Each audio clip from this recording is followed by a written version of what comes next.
Final result तयार झालेला आहे।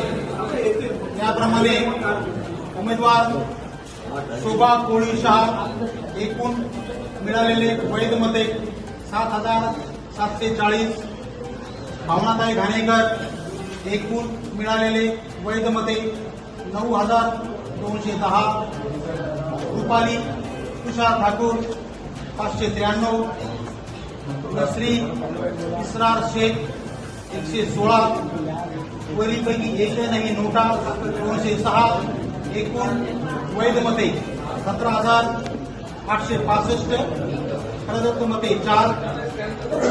नगराध्यक्ष पदावरील उमेदवारापैकी खालील व्यक्ती वैधरित्या निवडून आल्याचे मी जाहीर करत आहे।